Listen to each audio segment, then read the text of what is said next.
Project Stuff asks, you once said that Bitcoin will top when American ETF for Bitcoin will be launched.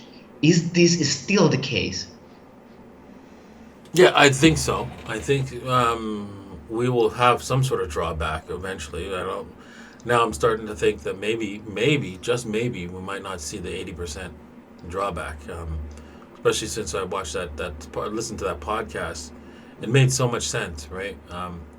That a drawback of 80% is like not like the likelihood is like will drop to below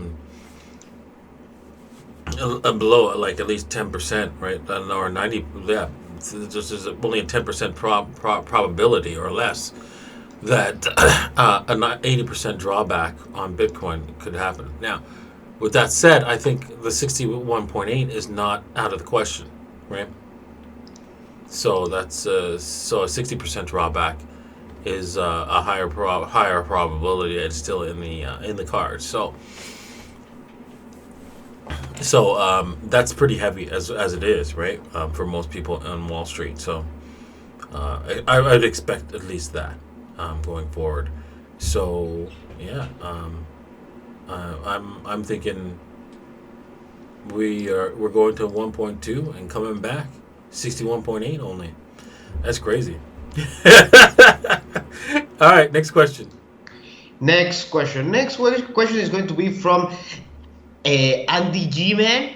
Andy asks, I have 10x profits in altcoins. The chart still looks amazing, and I think the bull run has a way to go. Should I sell some now and put it into less speculative assets? Looks like somebody has not listened to the little old granny that is on your neighborhood. Yeah, exactly. I mean, yeah, little old lady, she's still trading away. I mean, you could take profits right now and spend it, or sorry, oh gosh, yeah, spend some of your profits, right? Because you know what, you earned it. You should enjoy some of those profits,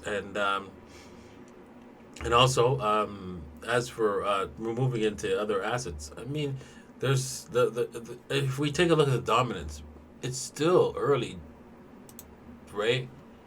The dominance needs to break down. Um, if it breaks down, right, we're gonna see a massive move, right, with your alts. So I think you should wait, personally, but that's up to you. If you want to take profits, and there's nothing wrong with that. You made so much money, right? Move it into Bitcoin, and just it's more stable. It's gonna go up high. It's gonna go higher, anyway. So you'll be good holding it in Bitcoins, and there's nothing wrong with that. What do you think, Inti? I think that someone should approach the market seeing, oh, how much money could I lose instead of, oh, how much money could I make, right? So always going for the safe bet, take your profits, pay yourself, right? Instead of like betting more and more and more like you do in a casino, you end up losing everything, right? Yeah, I think either advice is good. Just make you excuse me, COVID. It's funny because you're quarantined. hmm Yeah. So, anyways, yeah. Just make your choice, and whatever choice you live with the results. Okay. Again, we're not financial advisors. Remember that. Oh, what was that? Next question. Next question. So this one is going to be from Kev Allen, and Kev asks if Satoshi had not programmed Bitcoin to have a fixed max supply of 21 million, but instead to go to a low fixed inflation rate, let's say 1% per year, would that have changed your belief in it? Yes, I would have been like trying to move to a fixed supply. But I'd understand why he did it. He would have done it. So it's just that I would have preferred a fixed supply. But the fact that it's not that we're speculating what I would think of it if it was not a fixed supply. And I'm going to have to speculate on what I would have thought. I would have still accepted it, honestly. Still would have been happy to use it, um, because it was decentralized. That's why. All right, next question. Was it you that said when Jesus Christ, if you own something like 2% inflation rate when Jesus Christ were born, you would own every atom in the universe? Yeah, but it doesn't matter about numbers because when you're talking yes, that's true. But when you're talking about